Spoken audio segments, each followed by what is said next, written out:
Eu vou pegar outro caso que nós temos aqui. Esse caso da BRF é um processo real do CARF de mais de 10 anos de duração. Não foi treinado na nossa base, os 600 mil processos que a gente pegou do CARF, mas a gente utilizou ele exatamente para validar se o voto, se o entendimento, se a geometria que a gente fez do CARF estava de acordo com o resultado do processo.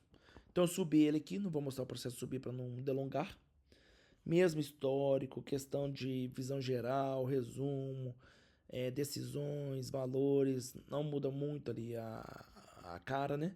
O timeline também, busca o timeline totalmente rico, não só pela análise dos documentos, quanto direto do SYNCOM. Então vai lá, busca o processo e mostra na fonte como que foi o, o andamento dele. Então aqui você pega esse caso longo, olha o tamanho do andamento dele desde 2016, com todo o timeline e marcos muito bem definidos e verificáveis. O resumo narrativo, tem toda a evolução do processo também, né? Ou a visão só dos marcos. E não vou passar pelos demais itens, né? Que eu já mostrei.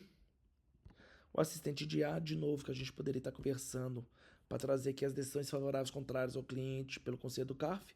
Quais são os pontos favoráveis, como pode argumentar contra eles.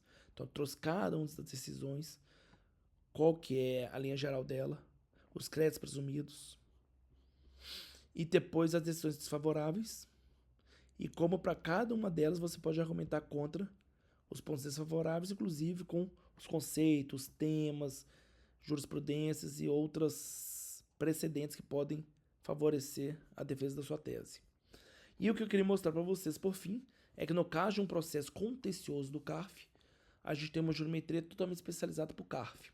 Pode também gerar relatório e exportar. O tributo aqui é o COFINS, né? É a turma, o ano. Então, a nossa geometria aqui entende que tem 4.280 julgamentos de COFINS de todas as turmas dentro desse período, com 37% procedente, 39% procedente, 17% parcial, o volume de distribuição desses 4.280 por ano, o tributo do recorte, e aqui muito interessante para cada relator, como ele atua. Então, o Elcio Lafete Reis julgou 324 casos de COFINS nesse período, e ele geralmente julga metade deles procedente, uma parte procedente, nunca teve parcial. Mas se a gente pegar o Rodrigo Lorenzon, ele tem uma visão totalmente diferente. Enquanto uns, aqui, esse, por exemplo, a Lisiane, 60% é procedente, 2% parcial, 37% procedente. E esse cara, o Lázaro, que a maioria deles foi parcial. O interessante aqui é que eu posso mandar a probabilidade desse relator. Então, com o Lázaro, tem uma probabilidade de 35 por causa desses itens que puxam para cima, tempo de implementação, perfil do relator e outros itens que puxam para baixo. Mas se eu pegar um outro relator aqui, tem 25% de chance de êxito do contribuinte, porque o perfil do relator agora puxa para baixo, em vez de puxar para cima. Precedente, você pode pesquisar por qualquer precedente, inclusive pedindo para ver todos por filtro de conselheiro ou por um filtro do imposto. Então aqui, ó, eu quero pesquisar por precedente de COFINS que seja filtrado pelo relator Pedro Souza Bispo, porque eu cliquei para ver os dados desse conselheiro. Estão todos aqui. Eu posso ver tanto a ementa e a decisão completa. Vai buscar aqui a ementa e a decisão, ou inteiro teor, que vai pegar o voto, o relatório, e vai buscar na base do CARF. Se não tiver na nossa base, ele vai lá no CARF e busca desse processo e pega todo o inteiro teor aqui para visualização de vocês. E isso vale para qualquer precedente que a gente estudar aqui na plataforma.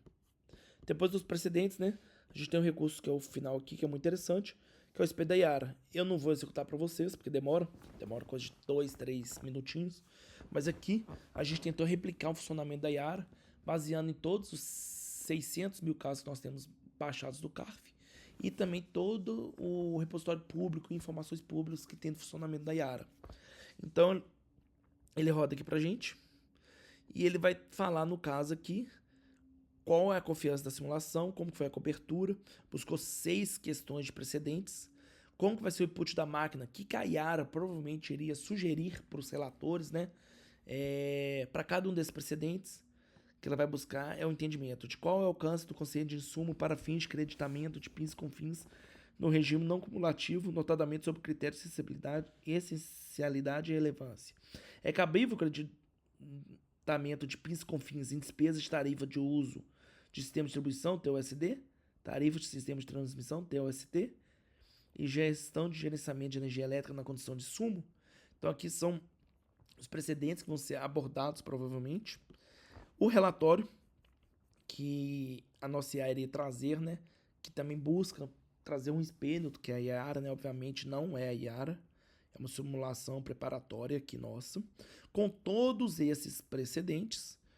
Então tá a fundamentação aqui, que é cada parágrafo ancorado, que vai falar qual é o alcance do insumo, é o primeiro que eu li lá para vocês, vai descrever aqui a fundamentação dele inteira, com o entendimento, com os precedentes que vão poder ser usados de forma favorável, desfavorável. Para cada um dos precedentes que está citado aqui dentro, você pode clicar nele, que ele vai fazer a pesquisa e vai trazer para você na fonte para poder verificar a ementa, decisão e o inteiro teor, como vocês tinham vistos anteriormente. Isso para os 6 precedentes.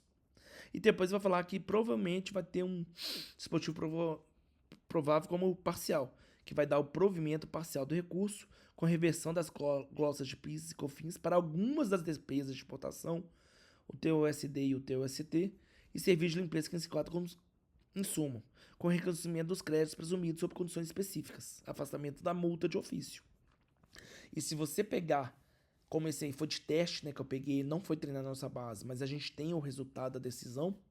Se você pegar o resultado da decisão, deu exatamente esse resultado.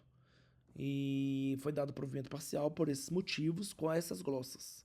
E depois ele traz um pouquinho de entendimento de onde a máquina, né, onde a IA, provavelmente trouxe um precedente que pode ser derrubado, que são potenciais pontos de defesa, como configura-se como insumo passivo de creditamento, PIS, conservas, despesas como arrendamento de granja. Isso pode ser questionável. E depois, que é como você pode contra-atacar, fazer uma defesa ampliada em relação ao voto da máquina onde ele é atacável. Então vai falar o porquê que o voto da simulado é perigoso, onde tem os pontos fracos dele, e com um grau de relevância alta, média ou baixa, né? Vai trazer para cada um daqueles precedentes acórdãos e recursos especiais, outras jurisprudências que possam estar trazendo um critério de defesa em relação a esse fundamento. Isso para cada um dos 6 levantados. Por fim, os pontos cegos da máquina, o que geralmente ela não traria aí para o conselho relator do CARF, como recurso especial lá do STJ de 2018, que está fora da base da ferramenta, mas que traz um entendimento que pode ser reforçado pelo cliente na defesa do caso. Depois, um aspecto de memoriais, algumas teses de sustentação podem ser utilizadas e diligências. Então aqui é uma jurimetria, né, específica para o CARF, que eu gostaria de ter mostrado para vocês também. De novo, com a possibilidade de gerar o relatório no formato e padronização que desejarem.